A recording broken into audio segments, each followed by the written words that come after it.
So, so as I had started this poem, like I had given 10 minutes introduction, 8 to 10 minutes introduction. So it got disconnected. Sorry for that. So I don't have anything to do with the technology. So it's all network and server problem that leads to these errors. So what happens here? I wonder. These are the two questions that he poses before his girl. So what are those two questions? I wonder by my truth, what thou and I did, huh? did till we love. ನಾವಿಬ್ರು ಪ್ರೀತಿ ಮಾಡೋ ಮುಂಚೆ ಒಬ್ರನ್ನೊಬ್ರು ಆಗಿರಲಿಲ್ಲ. We had not met each other. I think the point is curious to know what they were doing before they met. Were we not weaned till then? Were we not means away? We were not like weaned means, as I told you, infants gradual change from milk to solid food, isn't it? So he's directly posing questions to himself and to again, and also the girl who is lying with him next to him on the bed. So direct question to himself and subject ponders way of life before falling in love. So he is pondering, he is trying to negotiate what they were doing before they met, before they fell in love. So again, you can see the surprise. This is what he means. I am surprised. I swear by faith what we both did till we fell in love. Maybe we enjoyed the simple joys of nature in country before the realization of true love. So it is quite clear. He is suggesting, he is saying that before we met, we were enjoying the what real life. You are enjoying the real life amidst nature, in countryside, in villages. So that is what he means. So lines 3 and 4. But sucked on country pleasures childishly, or snorted we in the seven sleepers den. So these seven sleepers or the people, it's a Catholic tale. It's a Catholic tale. It is in Bible. Seven sleepers and the jana sleepers. There is a saying that seven sleepers of Ephesus, seven Christian children who were hidden in the cave to escape prosecution. Persecution during the reign of Roman Emperor Decius. So this Decius, the Roman Emperor Decius, ordered or commanded the people, his soldiers, to execute or persecute seven Christian missionary children. Okay, and there is a story behind that. And these seven children were kept in the cave and they slept there for almost 200 years, 186 years. So again, they fell asleep and awoke after 200 years later during the reign or administration of Theodosius II. So they slept when Decius was ruling, when he ordered to persecute them. They were kept in the cave, and once this Theodosius II comes to power. So this it's a story again recorded in the Bible. It's a Catholic tale. It's a Catholic tale, and these seven children associated with Christianity were persecuted, and they were kept in prison for almost 200 years, and there they slept for almost 200 years, isn't it? So he is comparing their love, like he feels that we have wasted enough time already. Okay, by sleeping like seven sleepers in the den. Den means cave. But prior to this might they were sexually active. Suck, the word suck that you see in line 3 is significant, because that shows that before that means this poem was composed on that particular morning. Probably critics feel that the poet himself was actively participated in sexual intercourse. Okay, the previous night. So that is the reason why he has used some words which are associated with sex.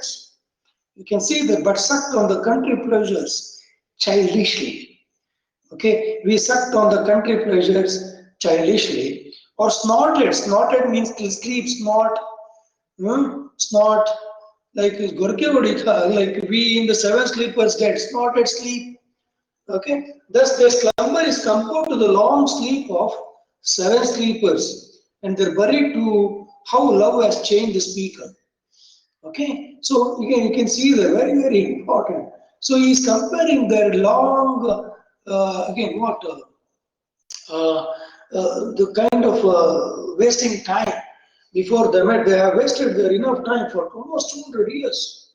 So in lines 5 and 7, you can see it was so, but this all pleasures, fantasies be, if ever any beauty I did see, which I desired and got, it was but a dream of thee. So you can see it was so. It was so means being in love distorts one sense of reality. What went before was unreal. So he knows that being in love distorts one sense of reality. So it's distorts, it disturbs the reality. So he is out of focus, out of reality. So he feels that the life he led before he met the girl was unreal. It was not realistic. What the life or the kind of sense of reality what went before was unreal for the poet. So, according to him, any woman who had taken his fancy in the past, but a dream of thee is a shadow. So, he feels that whomsoever he has met, he might have met many women, he might have met many women in the past, but this all pleasures, fantasies be, if ever any beauty I did see, which I desired and got, that was a dream of thee. I might have met so many girls or women, but it is your face, it is a girl like you whom I was dreaming of. ನಿನ್ನಂತ ಹುಡುಗಿಯನ್ನೇ ನಾನು ಹುಡುಕ್ತಾ ಇದ್ದೆ ಇದಕ್ಕಿಂತ ಮುಂಚೆ ಹಲವಾರು ಹುಡುಗಿಯರನ್ನ ನಾನು ಭೇಟಿಯಾಗಿದ್ದೆ but this is the same face the same girl for whom I was searching for. So which I desired and got. ಅನ್ನೋದನ್ನ ಇಷ್ಟಪಟ್ಟಿದ್ದೆ and got. It was but a dream of thee. So ನಿನ್ನ ಕನಸು ನಿನ್ನ it was a dream of getting you. It was a dream of getting you or acquiring you or being with you or loving you that I had possessed in the past. Though I had met so many girls, I was searching for a girl like you. That is what it meant. So love have again in lines 8, 9. So what is he trying to convey? And now, good morrow to our waking souls, which watch not one another out of fear. So you can see there is a personification. He's using the figure of speech that is personification here. So what is he trying to convey? For him, love having given rise to a seven sleepers is a miracle. And now, okay, so they have stuck like seven sleepers for almost 200 years, which means they have almost wasted the time. Now it is for them to, it is the right opportunity for them to enjoy love, to feel the real love. And now good morrow to our waking souls. So he's like from seven sleepers to waking souls. So they slept like seven sleepers that is addressed in Christianity. That has been discussed in Christianity. So where Decius, the emperor of Roman Empire, like ordered to persecute them, you all know that. So what happens here? So now he is comparing. He feels that they have woken up. Means he compares himself with himself and also his girl's soul. Again, he calls it as waking souls. Waking souls. Jagaruka Atmaguru most. Like he feels that they have come out of that deep slumber. Slumber, S-L-U-M-B-E-R. Slumber means sleep, long sleep, like the seven sleepers of that is referred in the Bible, in the Christianity, Catholic tale. So again, which watch not one another out of fear. Lines 11 and 8, 11 to 11, sorry, 10 to 11. For love, all love of other sides controls and makes one little room and everywhere. So for love, all love of other sides controls. So love can can outweigh all other emotions or feelings, emotions or feelings, and be as enduring as lovers want it to be. So for lovers, true lovers, all other emotions and feelings are subsidized, are like they are nothing. They are nothing. All other emotions and feelings are nothing. They are like out of sight or other side. For love, all of other sides controls and makes one little room and everywhere. So and everywhere, one little room and everywhere is an hyperbole. What seems small at the outset can contain universe once open. Only they exist in the room where they lay, and the room is the only realm which exists in the universe. Very, very important. Hyperbole. Okay, for it's a Spanish term. Hyperbole means too much of exaggeration. So what is he trying to say that for me, where you and me stay, this room, this particular room where you and me share the bed, where you and me are staying is like universe. So only they exist in the room where they lay, and their room is the only realm which exists in the universe. For him, that room itself is the universe. He feels that only they exist in this universe. So that is why it is called as hyperbole. One little room and everywhere means universe. For love, all love of other sides controls for and makes one little room and everywhere. Okay, so let us see what is there in lines 12 and 14. So in 12 and 14, what does he say? What is he trying to say? So let's see discoverers to new worlds have gone, let maps to other worlds on worlds have shown, let us possess one world, each hath one and is one. Let sea discoverers to new worlds have gone, let maps to other worlds on worlds have shown, let us possess one world, each hath one and is one. So he's comparing his love, he's trying to, like, it's like, he's using far-fetched conceit here. Conceit. He's comparing the condition that they are in to the sea discoverers, the explorers, people like Columbus, who have gone on voyage across the oceans in search of India, isn't it? He went to West Indies and later he, he thought that America itself is India, isn't it? He went in search of India and moved in a wrong direction, isn't it? So let's see, discoverers to new worlds have gone, let maps to other worlds on worlds have shown, let us possess one world, each hath one and is one. So what is he trying to say here? Love is so great he feels that he has no need to explore other worlds. For him, he doesn't want to explore other new worlds like the geographical explorers, like Martin Cook or Columbus, isn't it? Ivan Bartholomew Diaz, Vasco da Gama, isn't it? So for him, love is so great. He feels that there is no need for him to explore other world. So for him, it is enough. He is exploring one beautiful world already. That is his love, who is next to him on that morning in the bed. Others can explore, for he has found what he was looking for. For him, there is no need for exploring new world because whatever that he was exploring, whatever that he was searching for, till now he has possessed it. He has it within his control. That is his dream girl lying with him on the bed on that particular sweet morning. Okay, so passion often, like you can see there. So you can see the intimate spiritual bond that has expressed in that word one. Each hath one and is one. Means we are like one, united, two souls getting united. So as I told you in that poem called Valediction Forbidding Mourning, Valediction Forbidding Mourning, there in that poem John Donne compares two lovers to a pair of compass, the needles that are physically separated, and you can see the two needles in a compass are the, the, the, the, the other side, the edge of the two needles are united. You can see that, isn't it? In a pair of compass. So what I mean to say here is uses some far-fetched images.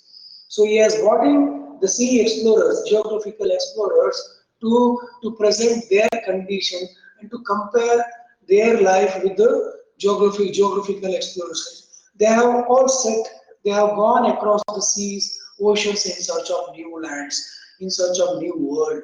For him, there is no necessity for him to go in search of new world. But because the reason is whatever that you are searching for is already she is already there.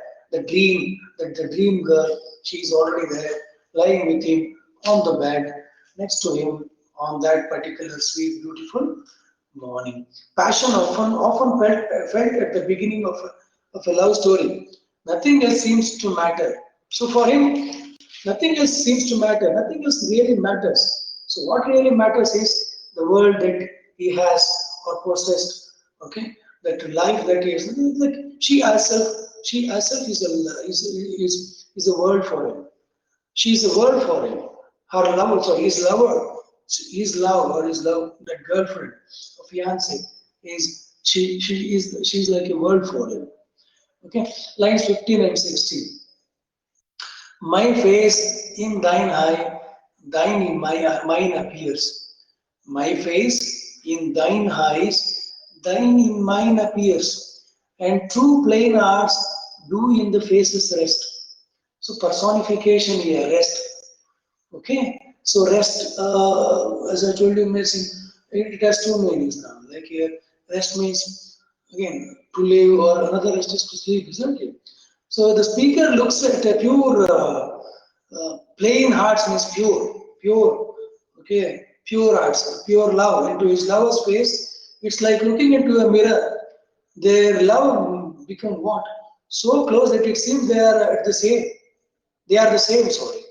So he feels that whenever he sees my face in thine eyes, means like he can see the presence of him in her heart and the presence of his fiance in his heart. Right?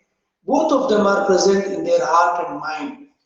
So that means I can see, my face is thine in thine eyes, thine mine appears, thine in mine appears. So your face appears in my eyes. It is obvious, isn't it? So it's normally when the person the person who is standing before you normally appears on the screen or the image of your eyes. It reflects, isn't it? So, but here the thing is, you should you should think about the emotional love he is speaking about, the intense, intimate love they are already in. So what he means to say is, both of us are already there in each other's heart and thinking, in each other's mind and soul. We cannot be separated. Both of us are already there existing in each other's heart. Okay, so that is what he means there, 15 and 16. So 17 and 18, lines 17 and 18. When we can find better hemisphere without sharp north, without declining west. So that's a question again, a rhetorical question. So metaphor, ice, as wide range of wonderful as the hemispheres of Earth. When we can find better hemisphere without short north, without declining west. It's a rhetorical question, personification you can see that it's a rhetorical question. So he feels that superior to geographical ones. Okay, lack, coldness, sharp north, and sunset. North symbolizes bitterness and discord. West symbolizes dying. So hyperbole, the lover's world doesn't contain these directions. So you can see, so his love is completely different. Like there is no declining without sharp north. Sharp north means northern hemisphere. Normally, you can see it is cold, isn't it? It is cold. Normally, the countries which comes under the northern hemisphere, within the northern hemisphere, They are all cold region countries. Okay, they are all cold, isn't it? And without declining west means where the sun sets, isn't it? West is the direction where the sun sets. So sharp north means is referring to the cold northern region in the northern hemisphere. Cold regions in the northern hemispheres. Countries like say Russia, Sweden, Norway, Finland, Denmark, they are all cold Scandinavian nations. They are called as Scandinavian nations, Scandinavian countries. So they all come under northern hemisphere and they are all cold. So when we can find better hemisphere without sharp north, without declining west, he feels that their world is far, far better than the people who are living in the declining west where the sun sets, and the sharp north means people who are suffering due to cold living in the northern hemisphere. So north symbolizes bitterness and discord, west symbolizes dying. Okay, dying. So so he feels that compared to them, so again, there are so many vagaries of weather. So he's speaking about the vagaries of weather here. Vagaries, V-A-G-A-R-I-E-S, vagaries of weather or time. Our two loves are one because they are exactly similar in all aspects. So, and such is the such, none of them will die. So according to him, we don't die, means our true love doesn't die like the declining or the dying west or the sharp north, which suffers, which dies due to cold weather, isn't it? So our natural love can neither decrease nor decline, nor come to an end. Our love is immortal. That is what he means here. 17 and 18. Our love is immortal. It doesn't decline or decrease.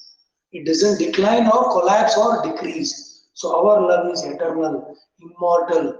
It doesn't face or it doesn't come face to face with any kind of death. Means it doesn't die. ಸಾವಿಲ್ಲ ನಮ್ಮ ಪ್ರೀತಿಗೆ ಅಂತ ಅಜರಾಮರ. So what does he says in the last three lines, 19, 20 and 21? So he's conveying, he's trying to conclude that poem beautifully. So what does he say? Whatever dies was not mixed equally. If our two lovers be one, or though and die, lo so alike, that none do slacken, none can die. And ಆಗ್ಲೇ ಹೇಳಿದಾಗೆ he's again trying to portray how their love has grown, the point of being like one person. So he feels that their love has gone to such an extent that though they are physically separate, they are mentally united, their hearts and minds, thoughts, feelings, emotions are one. They are so united, they are like one single soul. So combination of two souls, their emotions, feelings, and their thoughts are quite similar. So slacken, you can see, slacken means fade or lessen. So he feels that his love doesn't slacken, it doesn't fade, or it doesn't lessen. Kammi agalla. Love is enduring and will continue growing. Love for him is enduring. So he can sustain the pain of love. Again, he can sustain that pain. It is enduring and will continue growing, conquering everything. Conquering everything. So that is what John Donne feels about true love, about his fiancée, about uh, uh, on that particular morning. So as I told you, it's a combination of both platonic love and physical love. So critics say they might have engaged in sexual intercourse on the previous night. That is the reason why the poet has used some verbs which has got connection with the physical relationship. Physical relationship that the two people might have had. So so you should think about that. Like these two had both physical relationship and also again very very divine love, you can say. A divine love based on mutual trust, faith. They were loyal and honest. So it was built on that honesty, loyalty. So there it was built on the platforms of honesty, loyalty, trust, isn't it? So that mutual trust is very much required. So let us see what done as to say or as to speak on in the next poem. So it's about death. Death be not proud. It's a sonnet. So death be not proud is a sonnet. So you can see the title, very, very interesting. Death be not proud. He is addressing death. He is speaking to death. He has personified death, isn't it? So it's called as anthropo, anthropo, anthropo,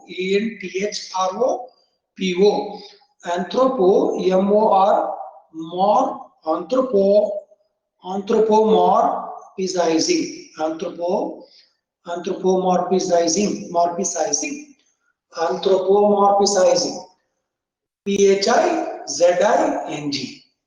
Phizing, anthropo, okay, Phizing,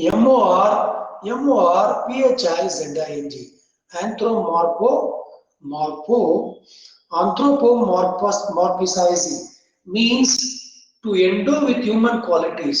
He has endowed human qualities to death. So he feels that he is addressing a person, a human being, who is standing in front of you, who is standing is before him, before him. So who is standing in front of him. So death be not proud. Poem is part of holy sonnets. So it is part of holy sonnet, and it was posthumously published in 1633. So he died in the year 1631, though it was written in 1609. It was written between February to August. So it took almost 6 to 7 months for him to write this poem. Sonnet. It's a Petrarchan sonnet. You have octave, octave, and you have sestet. Okay. So 8 lines plus 6 lines. So the poem is direct address to death. So that is the reason why it is called as anthropomorphizing. Anthropomorphizing. Anthropomorphizing means to endow the human qualities to death. ಮನುಷ್ಯನ ನಡವಳಿಕೆ ಗುಣಲಕ್ಷಣಗಳನ್ನ ಏನು ಸಾವಿನಲ್ಲಿ ಕಾಣುವುದು. So he is addressing death. He hardly cares for death here. The poem is a direct address to death, arguing that it is powerless because it acts merely as a short sleep between earthly life and eternal life after death. So he feels that he feels it takes death in a light-hearted way. That is why I always feel that if you are a serious reader of literature, you don't feel scared about death. A serious means a reader of literature is never ever you don't feel such people being so emotional. Okay, they are all set to face death at any given point of time.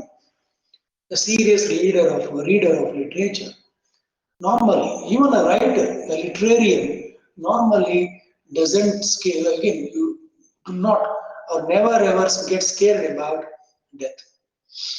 Do not, do not get scared about that. Don't ever get scared about death. The reason is literature teaches you to face death in a more brave manner, in a like without any difficulty or hassles, like without any worries. So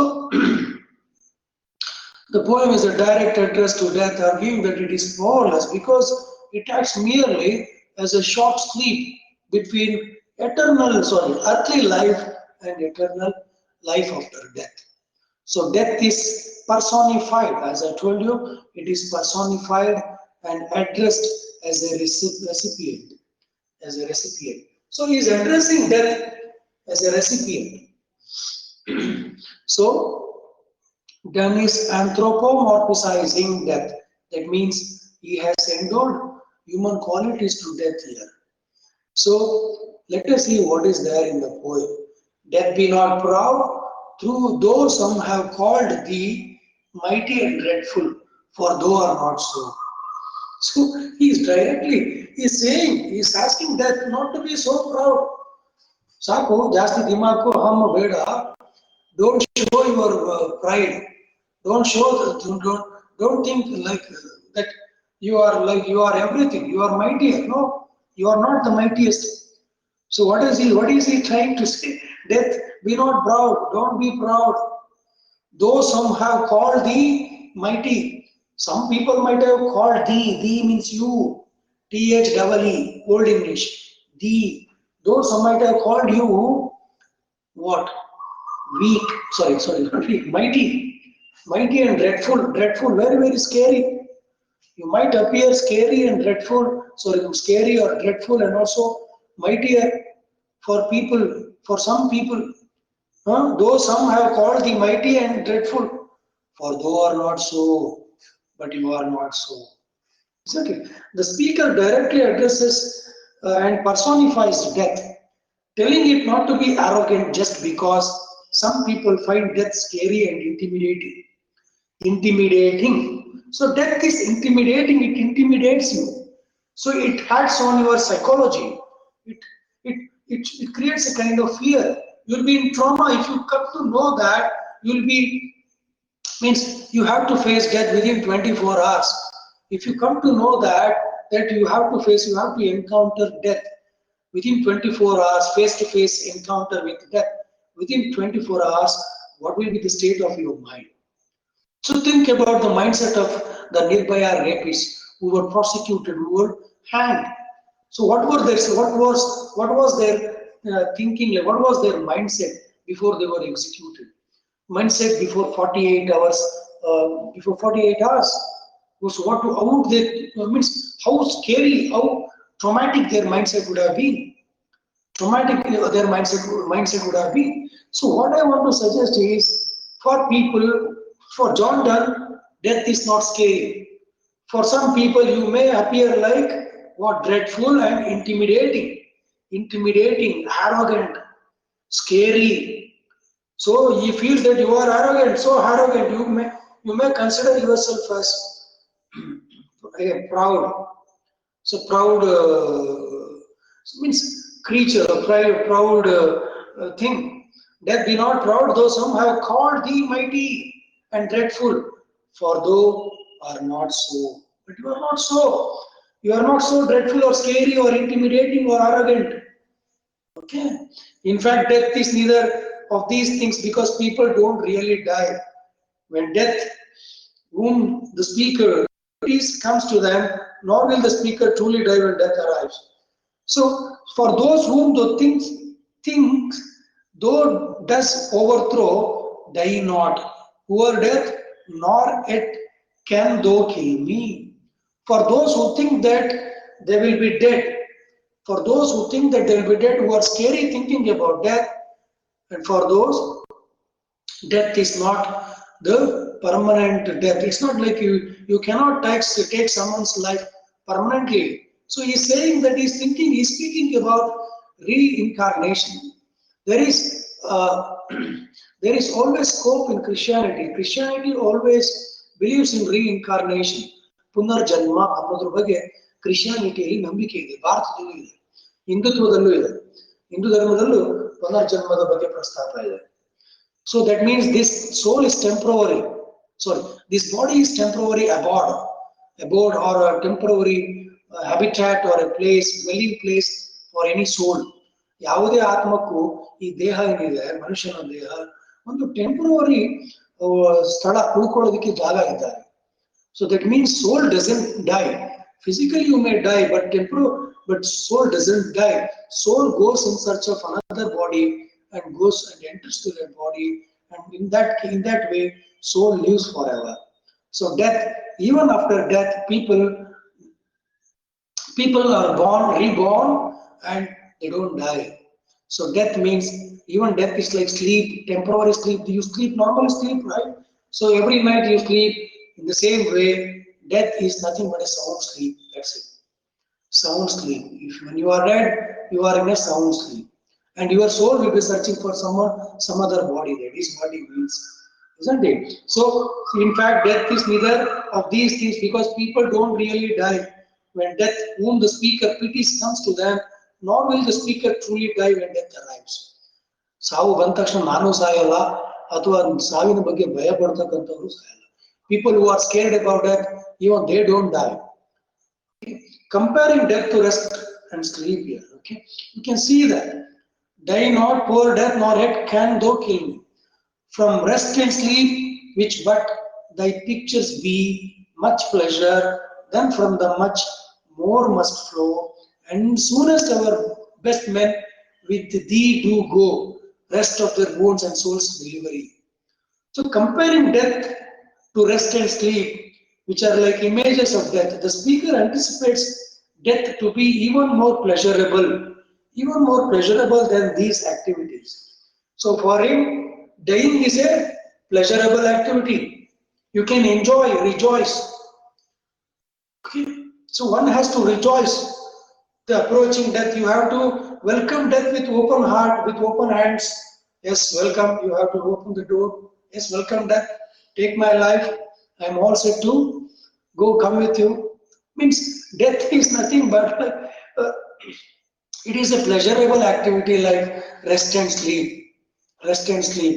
ನಿದ್ರೆ ಮಾಡ್ತೀರಾ, ವಿಶ್ರಾಂತಿ ಮಾಡ್ತೀರಾ, ಆ ಥರ ಇದನ್ನೊಂದು pleasurable activity ಅಂತ ಹೇಳ್ತಾರೆ. The speaker anticipates death to be even more pleasurable than these activities. So for him, death is even more pleasurable than rest and sleep. ವಿಶ್ರಾಂತಿ ಮತ್ತೆ ನಿದ್ರೆಗಿಂತ ತುಂಬಾ ಒಳ್ಳೆ ಒಂದು ಖುಷಿಯಾದ ಕೊಡ್ತಕ್ಕಂಥ ಚಟುವಟಿಕೆ, pleasurable activity ಯಾವುದು? Death. For the poet, because it gives you permanent peace for the body. So furthermore, it's often the best people who go with death. So he feels that it is the best people who die. ಕೆಟ್ಟವರು ಸಾಯಲ್ಲ ಬೇಗ, isn't it? ಅದಕ್ಕೆ ಹೇಳೋದು ಒಳ್ಳೆಯವರು ಬೇಗ ಸತ್ತು ಹೋಗ್ಬಿಡ್ತಾರೆ. Furthermore, it's often the best people who go with death, which represents nothing more than the resting of the body. He feels that when the people die, you should not cry, you should not shed tears. You should stand behind their, next to their body and say that he is resting.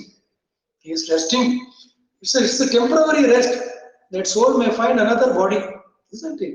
Which represents nothing more than resting of the body and the arrival of the soul in the afterlife. So that soul may go in search of another body. So this death is temporary. Even he is sleeping for a temporary.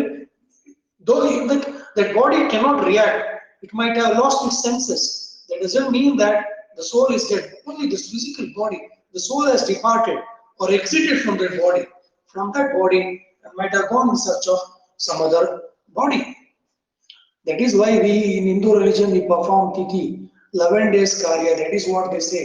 So according to the belief, they say these souls will be loitering here and there in search of proper body for 11 days.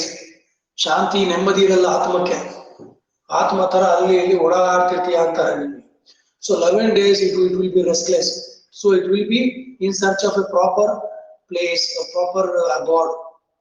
ಹುಡುಕ್ತಾ ಇರುತ್ತೆ ಆತ್ಮ ಅಂತ ಹೇಳ್ತಾರೆ. That is, it's all nothing but Christian belief. Even in Hindu religion, we believe in reincarnation, punarjanma. Death is fully controlled by the fate and luck, isn't it?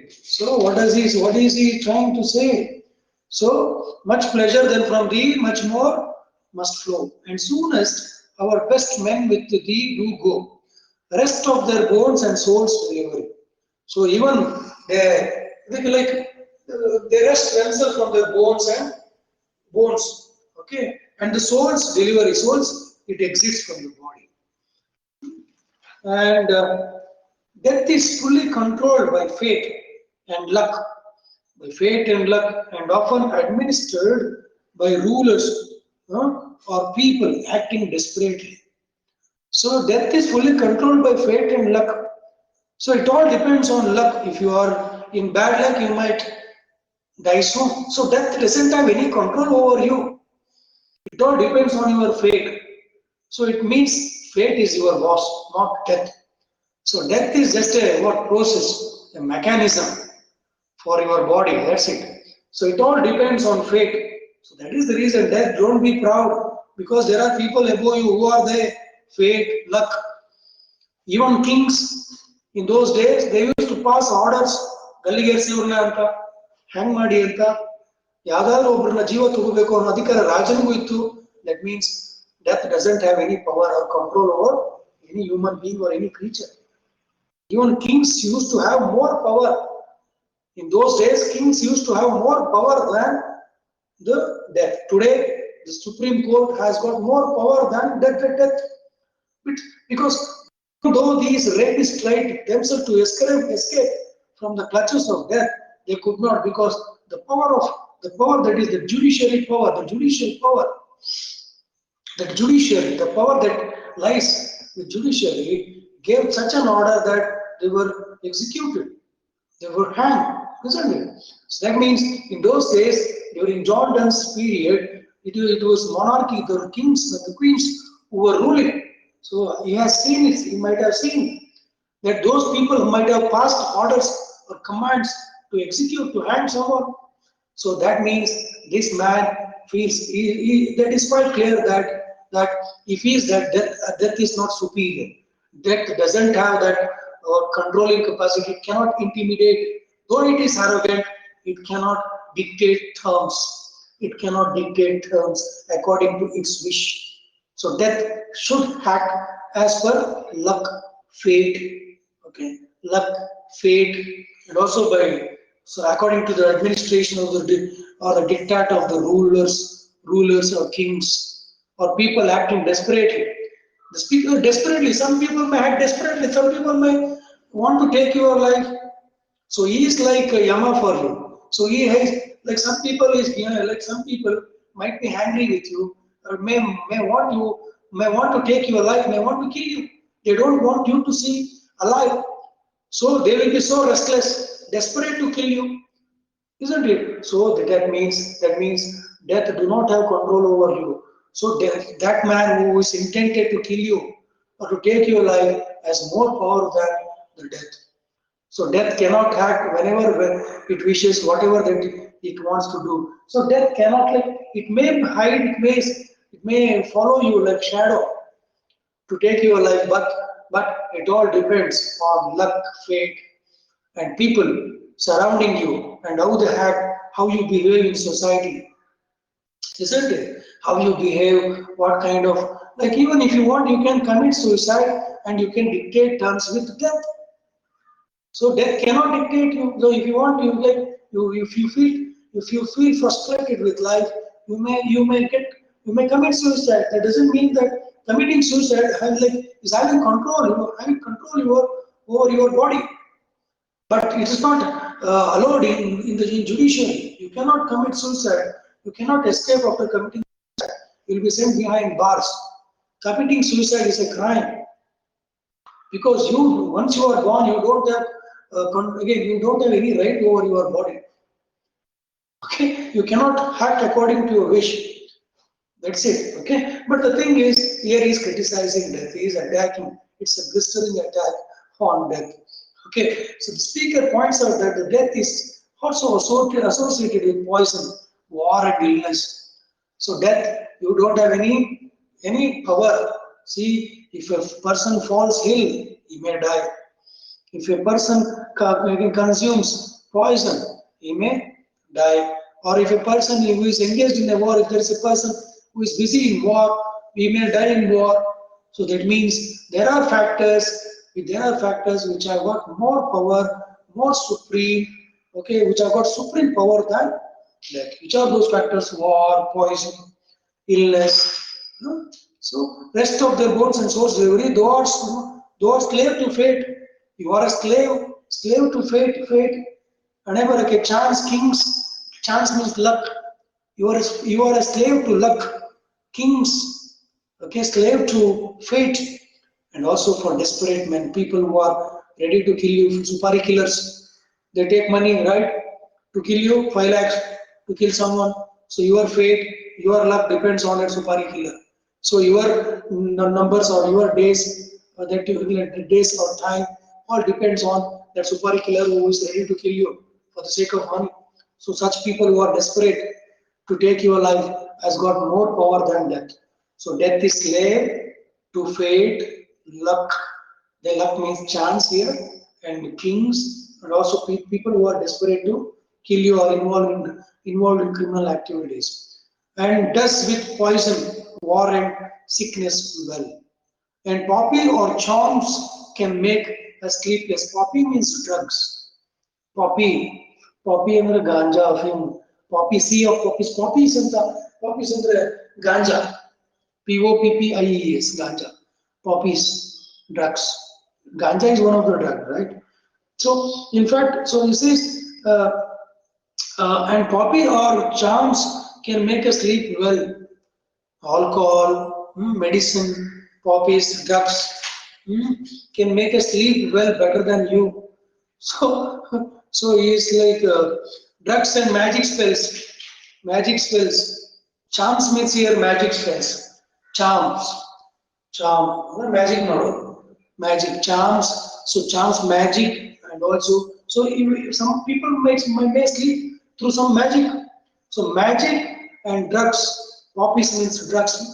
It may be medicine or like it's not medicine. It's ganja. Drugs means that can make you intoxicated, right? So poppy or charms can make us sleep as well. So if you consume poppy, drugs means poppy ganja, or if you fall into any magical spell, you may sleep well than when you are dead. Okay, so you can sleep well when you are dead. Can make us sleep well and better than the stroke. Vice versa, though than then. So he's posing question here again. With all this in mind, what possible reason could death have for being so puffed up with pride? So you should not be so puffed up. PUFFED, puffed up, with so much of pride. Having all such weaknesses, what is the reason? What possible reason can make you to be so proud, so proud about yourself? So proud, so arrogant about yourself. You're having so many other problems. So people enjoy sleep, enjoy rest. You come under, you are a slave of fate, luck, kings, and unruly criminals. Okay, so you don't have any right to take someone's life. You don't have that complete control or command over someone's life. Okay, but like having all such weaknesses or lacunas, you cannot say that you cannot have such a pride. Death. Don't have such pride. You should not have you should not be so puffed up with pride. You should not be so puffed up with so much of pride. ಅಂತ ಒಂದು ದುರಂಕಾರ ಅನ್ನೋದು ಇರೋದು ಒಳ್ಳೆಯದಲ್ಲ ಅಂತ. ಅಹಂ ಅನ್ನೋದು ಬೇಡ ಅಂತಾನೆ. Okay. And better than the stroke, why swellest though then? Swellest ಅಂದ್ರೆ ಇಷ್ಟು ಕೊಬ್ಬು ದುರಂಕಾರ ಯಾಕೆ ನಿನಗೆ? Though then question mark. One short sleep past, we wake eternally, and death shall be no more. One short sleep means he is speaking about the temporary sleep that the body undergoes after death. So your soul will be searching for another body. It's a temporary sleep. Is referring to one short sleep. So death is nothing but a short sleep. Okay, we wake eternally. After that, we wake eternally. So one after the other life, one life after the other life, we have a chance of what? Rebirth, or reincarnation. When such is the scope for human beings or any other creatures, death you don't have to be so proud. You don't have to be so proud. We wake eternally, one after other life. Is ದೇಹಕ್ಕೆ ಸಾವಿರಬಹುದು, ಆತ್ಮಕ್ಕೆ ಸಾವಿರಲ್ಲ. Eternally we wake up, right? And death shall be no more. Death, thou shall die. ಅಯ್ಯೋ ಸಾವೇ, ನೀನೇ ಸಾಯ್ತೀಯ, ನೀನು ನಮ್ಮ ಮೇಲೆ ಏನು ಯಾವುದೇ ರೀತಿ ಅಧಿಕಾರ ಇಲ್ಲ ಅಂತಾನೆ. Death is nothing but a mere sleep in between people's earthly life and the eternal afterlife, in which death can visit them no more. So death ಬಂದು ಹೋಗುತ್ತಷ್ಟೇ. So one after the other life, like adu, it cannot harm you. It is instead death it is instead death or a certain idea of death as something to be scared of that is going to be there. So he feels that it is instead death or a certain idea of death. ಸಾವು ಸಾವಿನ ಬಗ್ಗೆನ ಒಂದು idea ವಿಚಾರ something to B scared ಅಷ್ಟೇ. ಅದೊಂದ್ರ ಬಗ್ಗೆ ಭಯ ಪಡೋದು ಅಷ್ಟೇ. ನಿಲ್ಲ that is going to die, ಅದು ಕೂಡ ಸತ್ತೋಗುತ್ತೆ. If you believe in reincarnation, if you believe in rebirth, people don't get scared about death. Okay, the major theme of this poem is the powerlessness of death. How powerless the death is. Powerless. Death is powerless. The poem deflates death as death's importance. So it deflates death's importance. Savina Mahatravana, it deflates, it just neglects, it deflates, neglects or sidelines or debunks death's importance.